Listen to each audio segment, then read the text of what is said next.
How shutting parks helps tigers. Uttarakhand has decided to keep Corbett and Rajaji tiger reserves open all year. What were the reasons for shutting them during the rainy season so far, and how does it impact tiger breeding and poaching? Uttarakhand Forest Minister Harak Singh Rawat announced on Wednesday that the state's two tiger reserves, Corbett and Rajaji, would now remain open for tourism round the year. Until now, the reserves would remain closed to tourists during the monsoon for 4 to 5 months every year. The statement has sparked a debate with many warning that tourism activities in the rainy season will disturb tigers in their mating season. Until now, Rajaji's Jimli and Corbett's Jirma zones remained open round the year, while the latter's Vijrani zone closed for 4 months from June 15 to October 15. The rest of Corbett and Rajaji usually remain shut for tourism between June 15 and November 15. The dates vary due to variation in forest quality, topography and climate. For example, the peripheral forest for Jima remain open throughout. Bijrani is not as affected by seasonal streams as the northern part, says Dhikla of Corbett, and opens a month early. In comparison, meagre rainfall in Rajasthan allows Ranthambore National Park to stay open for 9 months between October and June, and high monsoon in Assam forces Kaziranga National Park to stay practically shut for 6 months between May and October. So what about tiger breeding? Contrary to the myth, tigers breed round the year, except when raising a little. A tigress comes into oestrus every 21 days. Even in the event of stillbirth or premature death of cubs, it comes into oestrus again within a month. Clearly, such readiness belies every imaginary seasonal restriction. Even those extreme winter of the Russian Far East are known to force a semblance of seasonality in the Amur tiger's breeding behavior. In India, if there is any seasonal biases for mating, observational evidence suggests it is towards the autumn-spring window. The rainy season is not the best time for tiger breeding. The elephant, the other iconic species of Corbett and Rajaji, does not seem to particularly prefer the monsoon for species propagation either.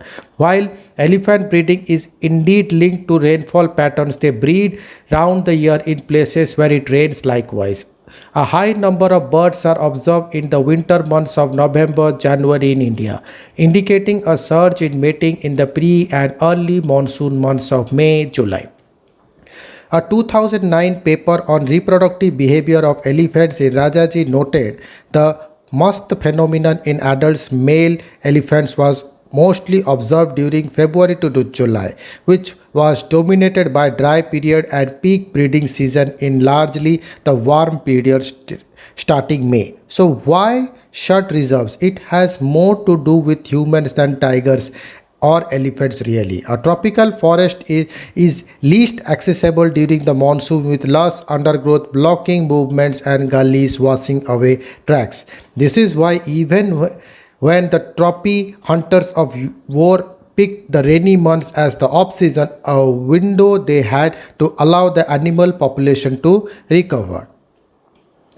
In fact, the policy of shutting down a wildlife park is driven by weather across the world. Yellowstone, the first national park in the US and also the world, shuts every winter in the snow season. Now, Nagarhole and Bandipur Tiger Reserve, Karnataka, shut to tourists in the dry summer season to protect animals from stress and the forest from fire. In the north, the rainy months are the most challenging. Only in 2019, a monsoon spate in seasonal Dhangarhi Nalha that flows across Ramnagar Corbett road swept away a tourist car. Inside Corbett, vehicular access is limited to only three: Dhela, Zirna and Sultan, of over a dozen tourist accommodation during the rainy season, when seasonal nalhas carrying boulders wash away roads and even knock down culverts. We walk and use elephants to cross the streams for patrolling and supply ration to guard posts during the monsoon. While it is possible to upgrade the road to Bijrani across the two seasonal streams that do not bring too many boulders, strengthening the road networks to access the road rest of the park will be a challenge. But everything is possible with big investment and mega machinery, said a forest official who recently served as at a Corbett. Why not invest and stay open? It is difficult, although not impossible, due to the topography. A number of southern reserves, including Nagarhole and Bandipur, have invested in such intervention to stay open for tourists around the year. The scale of construction, however, is not comparable to what is required in Uttarakhand forest. We also get a lot of rain here, but the gradient is such that water channels here stay narrow and regular culverts to the trek. In Corbett, they will probably need bridging structures spanning several hundred meters. We have to decide if we want all that inside a tiger reserve, said a former top officials of the Karnataka Forest Department. Besides, tiger breeding is not the only concern. A number of species do breed in the forest during the rainy months, and together they maintain the ecological balance or the food chain that supports the apex species. Besides, wildlife deserves a break from noise, light, and other pollution tourism brings to their habitat.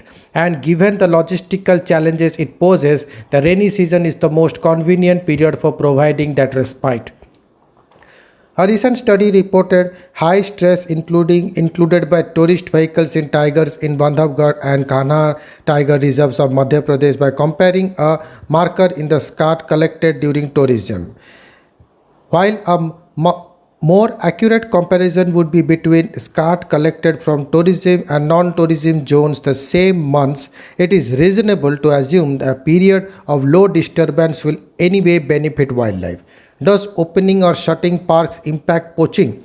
While opening parks to tourists in the rainy months will not hamper the breeding prospects of the tiger, it may yet put the national animal at risk. Unlike the Royal Trophy hunters who avoided the dirty rainy months, the poacher considers the monsoon an opportunity when guards struggle to patrol much of the reserve.